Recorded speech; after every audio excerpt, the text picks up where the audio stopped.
Hey guys, it's Joe the Android Guy. Today we're going to talk about batteries and why they're holding us back and what we can do with our smartphones and our tablets. Let's go take a look.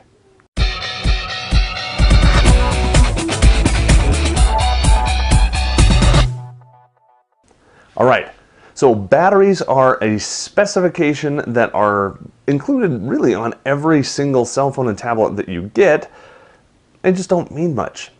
And why is that? Because most of us don't understand battery technology. So, for example, that is an old Nexus 1. See that? It's got a 1400 milliamp hour battery in it, and it runs at 1 gigahertz.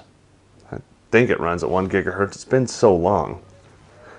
This is a Galaxy Nexus. It's a dual core 1.2 gigahertz, and it's got a 1750 milliamp hour battery in it. Okay, so what does that mean? Well, if you take a look at your battery, you're going to see something that says how many milliamp hours it is. You're also going to see something that says how many volts and how many watt hours. Okay, the volts just kind of ignore. They're pretty much standard, 3.7 in this case. That's what our phones use to run on. Volts, well, that's electromotive force. Anyway, let's not get into too much detail on electronics. You can do that if you want to, and if you'd like to know, more about battery theory and electronics, leave me a comment down below. I can get into that detail if you want, but let's keep things a little bit high level. So today, let's just suffice it to say, voltage is going to remain the same. 3.7 volts is that one variable. We're going to lock it in and leave it over there, okay? Now we've got the other, and that's the milliamp hours. That is literally the capacity of the battery. Now what do I mean by capacity? If we consider voltage to be flow, which essentially it is, and milliamp hours or amp hours to be capacity, which it is, then we can start to understand how batteries work and where some of our challenges lie. So I keep saying capacity. Let's picture your battery as a jug of water. 1 gallon jug. Let's make things easier. 2 liter, 4 liter, whatever for our metric friends. But you've got this jug of water. Now there are a couple of things. I mean, it's got a predetermined amount of stuff in it, right? Water in this case. And it's got a specific flow rate. You can't pour the stuff, the water, out of that jug any faster than the hole in the neck of the jug will let you do it. Okay, so that's your voltage, essentially. So we've got a gallon of water. Well, how long is that gallon of water going to last? If I have the lid on it and set it on a shelf, it's going to last almost indefinitely. Sure, you're going to have some evaporation through the plastic. It's going to go bad and it's going to have a funny taste after a while. But you're still going to have about a gallon of water in that even years later. Well, in batteries, it's kind of the same thing. If you just set this on the shelf and leave it alone, it's going to remain charged for months and months, and you can come back and use it, and it's great. If you leave it inside your phone and your phone is turned off, not just screen off, but entirely off, it's going to last for months and months and months. Hey, wouldn't that be a cool spec? Battery life, 3 months. Just don't turn it on. Okay, maybe not. So, turning it on, turning your phone or your tablet on is akin to drinking out of that jug of water. If you are, let's say it's a nice, cool spring day, like it is out here in Utah, and I'm watching the garden. I'm watching the grass grow. I'm watching the birds. I'm not doing anything. I'm just sitting down relaxing. I'm sipping at my water. It's going to last me all day, and I'm probably going to have some left over. See, I'm not using it much. I'm not doing much. Now, if I decide that I want to go out for a run on the island right next to me in the hot with no shade, and there's no wind coming across, so I'm just sweating and sweating and sweating, and I'm not cooling down, well, I'm going to be drinking water left and right. I'm going to be going through that, and I'm going to have to stop and get refills on my water because I'm going to use it all up. It's the same gallon of water, but because I'm exerting more energy, I have to drink more water. By the way, a gallon of water a day is kind of a good target number for you, just FYI. With batteries, it's kind of the same way. Obviously, you're not storing water in them. You're not storing a gallon of anything in them. What you're doing is you're storing energy. We'll get to how it does that just really high level in a minute. But the more you use it, the more you open that jug and pour it out into a glass and drink it, the faster your water's going. Well, the more you turn on your phone and use it, use your battery, use your screen, use your radios, use your speaker, all that stuff, the more you use it, the faster it's going to drain, just like the jug of water. Okay, we all got that. Let's move on. Okay, a jug of water works by having a big empty space, without holes in it, obviously, that you can fill up, and then a lid that you put on, right? Pretty simple. When you want to get water out of it, you reverse the process. Take off the lid, pour the jug, put the lid back on. With a battery, it's a little bit different. Inside of a battery, you've essentially got three things. You've got an anode, you've got a cathode, you've got an electrolyte. Now, I'm not going to go into tons of detail unless you want me to go into tons of detail. Again, leave comments down below.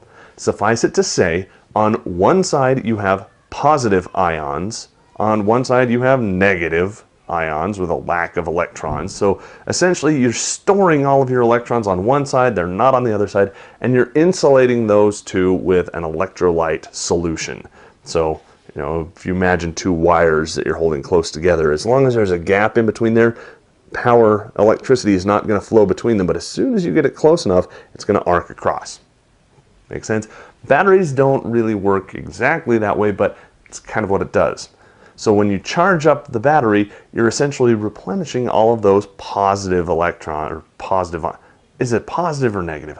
I can research that if you want me to know. Anyway, you're putting the juice on one side and not on the other side, and then when you need to use it, you're reversing that process. You're allowing the flow to go across.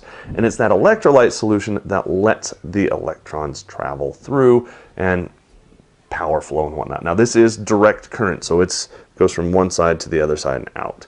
And I know it's not just one side and the other side. There's lots of little cells in here. So trying to keep battery technology simple is really hard. Okay, stick with me.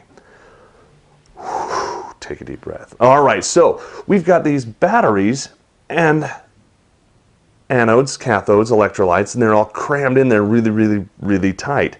You can't cram them much tighter because, again, when you put those two wires close together, eventually they're going to arc. When they arc, that's called a short, by the way, it's going to let the electrons flow across, and that will discharge the battery. That's why you don't ever want to short your pins on the top, because it'll get really hot really fast and burn stuff out and cause damage. So don't do that. That's what happens on the inside. In fact, lithium-ion batteries are famous, dare I say infamous. I know I pronounced that wrong, but go back to the Three Amigos and see what I mean. It's a funny show. But what happens is inside things happen. It's not just a solid piece in there. And some of these batteries were built without really high, well, standards, I guess. They weren't high quality, and there was stuff in there, in between that space, that kind of bridged the gap just a little bit, just enough that when it got hot, sure enough, the electrons jumped across and it shorted, it got hot, and, well, fire and explosions and all kinds of stuff that you don't want to be happening with the cell phone in your pocket. That should be all fixed now because quality standards have improved, but it goes to show you that you can't cram the anodes and cathodes closer together without running into that possibility of shorting and exploding, and we don't want to happen. So today's technology, how can we get more juice in a battery? We make the battery bigger. That's about it. That's where our problem is. We've got screens that are getting huge, high definition screens. They're using up lots and lots of power. They're very bright, they're very pretty, but they use a lot of power. Well, the bigger the screens get, and we talked about this before, the more processing power you have to have, both CPU and GPU. Well, the higher those run, the more power they consume. You also need more RAM to be able to kind of cache all the stuff that's going to go into the GPU and CPU and be processed and displayed for you. Well, that takes extra power. Oh, and guess what? Cramming all those in there makes it run hotter, which makes your battery kind of discharge faster. Not cool. So we've got all of these things that are making huge advancements, and the specs are going through the roof. Quad-core processors in cell phones? Are you kidding me? Okay, whatever. But high-def screens? Okay. They take up lots and lots and lots of power.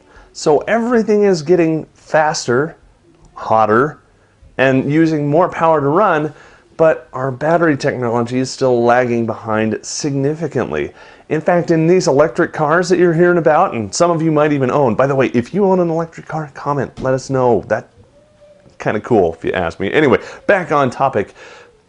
The batteries that they use there are essentially the same batteries that we use in our phones. And they're not all that advanced compared to all of the advancements that we're making in technologies in other places. So, are batteries holding us back?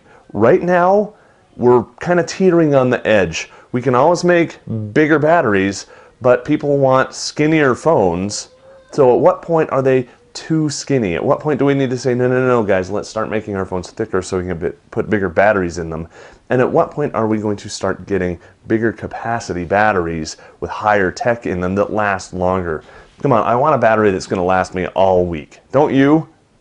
So that's what our topic is for the day. If you've got some thoughts about batteries, or if you'd like to correct some stuff that I made too simple, please feel free to do that down in the comments down below. Of course, give the video a big thumbs up, because by doing this stuff, we're learning more about our phones and our tablets, and by doing that, we're going to be able to better understand how they use, in this case, electricity, and get more life out of them.